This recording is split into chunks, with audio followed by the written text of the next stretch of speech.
एह् आकाशवाणी जम्मू ऐ। संञा खबरें च तुंदा स्वागत। पैह्ले खास खबरें कन्नै में विजय बजाज। केंद्री गृहमंत्री अमित शाह होरें आखेआ जे जम्मू कश्मीर प्रशासन नै आतंकवाद खलाफ फैसलाकुन रणनीति अपनाई ऐ। विदेश मंत्री एस जयशंकर होरें चीन दे अपने हमरुतबा वांग यी कन्नै बाली च मलाटी कीती ते असल कब्जा रेखा सनै होरनें बकाया पेदे मुद्दें दे तौलें हल तुप्पने दा आह्वान कीता ऐ। श्री अमरनाथ जी दी यात्रा व्यवस्थित ढंगै सिर जारी ऐ। अज्ज जम्मू थमां 5726 श्रद्धालुएं दा जत्था घाटी लेई रवाना होआ ते प्रधानमंत्री नरेंद्र मोदी होरें आखेआ ऐ जे राष्ट्री शिक्षा नीति गी आह्नने दा मकसद तंग नज़रिये आह्ली सोच ते प्रक्रियाएं शा शिक्षा दी हदें गी अग्गें बधाना ऐ। खबरें दी तफसील कन्नै शिवी सूरी। जम्मू कश्मीर च प्रशासन ने प्रधानमंत्री नरेंद्र मोदी हुंदी अगुवाई तैह्त आतंकवाद उप्पर फैसलाकुन रणनीति तैयार कीती ऐ। केंद्रीय गृह मंत्री अमित शाह होरें अज्ज एह् गल्ल इक कार्यक्रम च वीडियो कांफ्रेंसिंग राएं आखी। उनें आखेआ जे उपराज्यपाल हुंदी अगुवाई च अज्ज जम्मू कश्मीर शांति ते विकास दी बत्तै पर ऐ।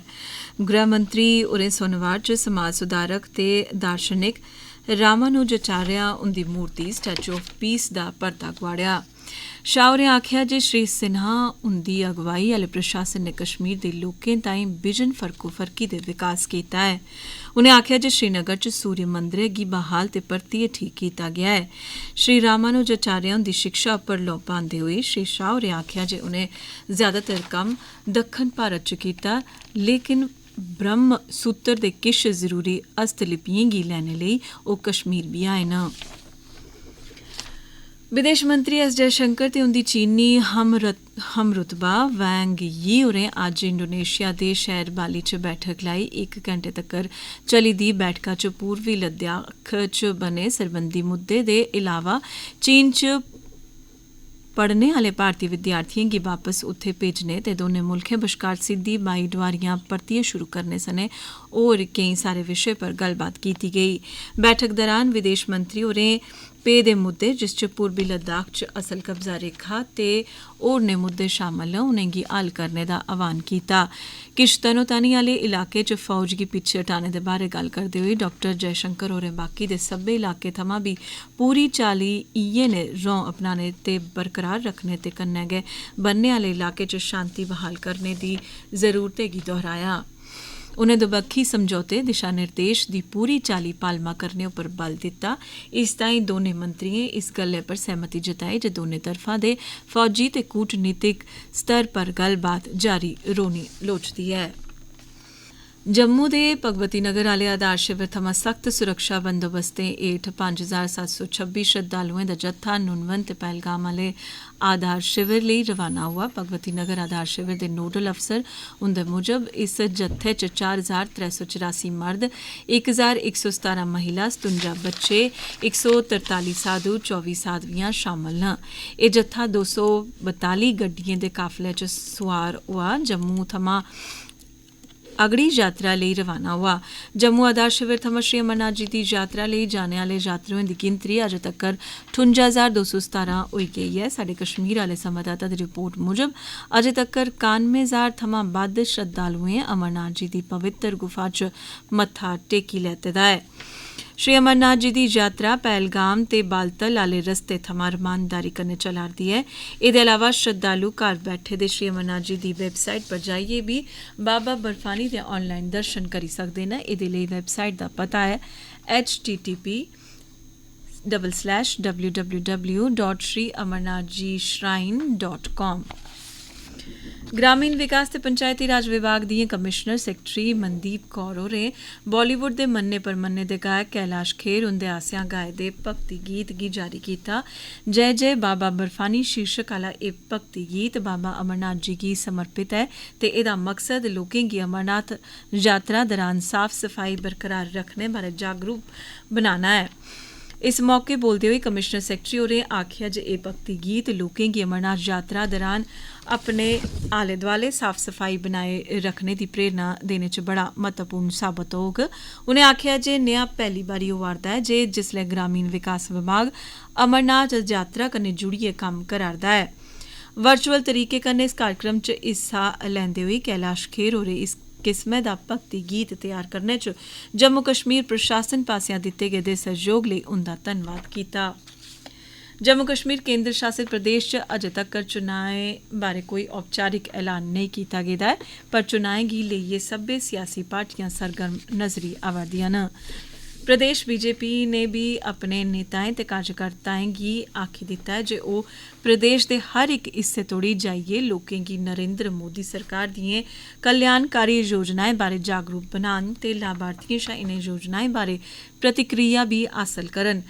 पत्नीटाप च केंद्रीय प्रशिक्षण विभाग पासेआ आयोजित 3 दिनें दी कार्यशाला गी संबोधित करदे होई केंद्रीय मंत्री डॉक्टर जितेंद्र सिंह होरें गलाया। देखिए, जहां तक भारतीय जनता पार्टी का संबंध है, हम किसी भी समय किसी भी चुनाव के लिए तैयार हैं, चाहे वो पंचायत का हो, विधानसभा का हो, संसद का हो। भारतीय जनता पार्टी का कार्यकर्ता इतना सक्षम है कि यदि उसे आप सोए हुए भी जगा दें तो वो उठ करके अपने चुनाव अभियान के लिए चलने को तैयार हो जाता है। और इसीलिए आपने देखा होगा कि जहां पर भी राष्ट्रीय स्तर पर भी जब एक प्रदेश में चुनाव समाप्त होता है तो अगले चुनाव की तैयारी उसी समय आरंभ हो जाती है। इसलिए हम सदा तैयार हैं, कभी भी चुनाव हो। कब होगा चुनाव, इसका निर्णय चुनाव आयोग करता है। ਇਹ ਖਬਰਾਂ ਤੁਸੀਂ ਆਕਾਸ਼ਵਾਣੀ ਜੰਮੂ पर सुनारदे हो ते हुन बाकी दी खबरें करने विच बजाज।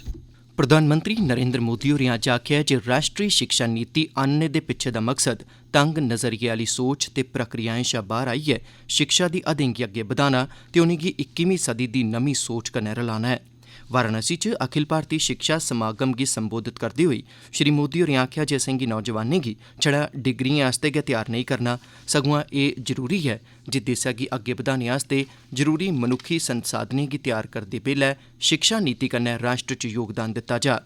प्रधानमंत्री होरें आखेआ जे नमीं पीढ़ी जोश कन्नै भरोची दी ऐ ते इसलै दी टैक्नोलोजी कन्नै खरी चाल्ली अवगत भी है ते एह् शिक्षाविदें दी जिम्मेदारी है जे ओह् भविक्ख लेई तैयार होन। प्रधानमंत्री होरें आखेआ जे साढ़ी शिक्षा प्रणाली गी भारत दी असल जरूरतें लेई मनुक्खी संसाधनें गी तैयार करना लोड़चदा है। मोदी होरें भी आखेआ जे भारत अज्ज दुनिया दी अव्वल अर्थव्यवस्थाएं च शामल है। उनें आखेआ जे भारत च अज्ज त्रीया सभनें शा बड्डा स्टार्टअप इकोसिस्टम है। प्रधानमंत्री होरें भी आखेआ जे एह् शिक्षाविदें दी जिम्मेदारी है जे ओह् विद्यार्थिएं दे आत्म विश्वास गी बढ़ावा देन तां जे ओह् राष्ट्र गी विकास दी बत्तै पर लेई जाई सकन।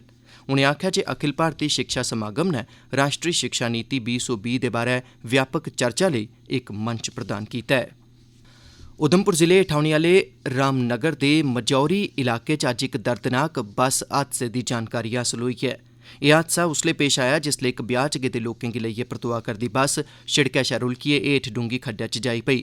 बचाऽ टीमां ते सुरक्षा बलें दे जवान जख्मियें गी उत्थुआं कड्ढने दे कम्मै च लग्गे दे न। केंद्री मंत्री डॉक्टर जितेंद्र सिंह होरें इक ट्वीट राहें आखेआ जे उनेंगी इस हादसे दी खबर सुनियै बड़ा दुख होआ ऐ। उनें सोगे परोआरें प्रति हमदर्दी जतांदे होई जख्मियें गी हर मुमकिन मदाद उपलब्ध करोआई जाने लेई आखेआ ऐ। इस बारे मती जानकारी देआ'रदे न साढ़े उधमपुर संवाददाता। लगभग 4 बजे के करीब बरात लेइयै रामनगर थमां छतरैली जा दी बस किया मोड़ कश हादसे का शिकार हुई गई है। बस शिड़का थमां 100 फुट कशा मती दूर नाले जाई पेई, जिस कारण कई बरातियों के जख्मी होने की खबर है। कई रेस्क्यू पार्टियां मौके पर जख्मी कड्ढने के कम्मा च लगी दियां न ते मते तफसीली ब्यौरे का इंतजार है। आकाशवाणी खबरें लेई अनिल दुबे, उधमपुर। सऊदी अरब च 5 दिनें दा सालाना हज शुरू होई गेआ है। पूरी दुनिया दे लगभग 10 लाख हज यात्री अज्ज शहर मक्का थमां चलियै मीना च किट्ठे होआ दे न। इस बरे हज च भारत थमां 79,000 शा मते हज यात्री शामल होआ करदे न। इस बरे छड़े 65 ब'रें शा घट्ट उमरी दे ते कोविड रोधी टीके लगवाई चुके दे लोकें गी गै हज करने दी इजाजत है। ज़ायरीन अज्जै दी रात मीना च गुजारङन ते हज दी मुक्ख रस्म अदा करने लेई कल बड्डलै सवेला अराफात दे मैदान च पुज्ज जाङन। पिछले बरे महामारी दी वजह करी सालाना हज च सऊदी अरब दे नागरिक गै शामल होए हे। देसै च कोविड थमां बचाऽ आह्ली एहतियाती डोज दी हुन दूई खुराक भी लगवाई जाई सकदी ऐ। NTAGI ने इस बरे अपनी सफारशें च बदलाव कीता है। सेहत ते परोआर कल्याण मंत्रालय च सचिव राजेश भूषण होरें सभनें राज्यें ते केंद्र शासित प्रदेशें गी इस बारे चिट्ठी लिखी है। सेहत मंत्रालय ने आखेआ जे कोविन सरिस्ते च लोड़चदे बदलाव कीते गे न। राज्यें ते केंद्र शासित प्रदेशें गी इस बारे दस्सी दित्ता गेआ है। देसै च अजें तगर कोविड शा बचाऽ आह्ले 198 करोड़ 33 लक्ख शा मते टीके लाए जाई चुके दे न। केंद्री सेहत मंत्रालय मुजब देसै च छड़ा कल गै 9,95,000 शा मते कोविड रोधी टीके लाए गे न। पिछले 24 घैंटें दौरान देसै च कोविड दे 18,930 नमें मामले सामने आए न। केईं राज्यें ते केंद्र शासित प्रदेशें च कोविड दे नमें मामलें च बाद्धा दिक्खने गी लब्भा'रदा है। भारत च हुन कोविड दे सक्रिय मामलें दी गिनतरी 1,19,000 होई गई है ते कोविड थमां ठीक होने आह्लें दी दर 98.52% तगर पुज्जी गई है। सेहत मंत्रालय मुजब पिछले 24 घैंटें दौरान देसै च 14,650 कोविड कसरी ठीक होए न ते इस्सै अवधि दौरान 18 मरीजें दी इस महामारी करी मौत भी होई है। रक्षा मामलें सरबंधी संसदीय सलाहकार कमेटी पास्सेआ इस म्हीने दी 11 तरीक गी नमीं दिल्ली च इक बैठक लाई जाग जेह्दे च रक्षा मंत्री राजनाथ सिंह होर हाल च गै आरंभ कीती गेदी अग्निपथ योजना दे बक्ख-बक्ख पैह्लुएं बारै कमेटी दे सदस्यें गी जानकारी देङन। रक्षा सचिव, त्रौनें सेनाएं दे प्रमुख ते रक्षा मंत्रालय दे सीनियर अधिकारिएं दे इस मीटिंग च हिस्सा लैने दी मेद है। क्रिकेट च भारत ते इंग्लैंड बश्कार त्रौं T20 मैचें दी श्रृंखला दा पैह्ला मैच अज्ज साउथहैम्पटन च खेड्डेआ जाग। भारती समें मताबक एह् मैच रातीं 10:30 बजे थमां शुरू होग।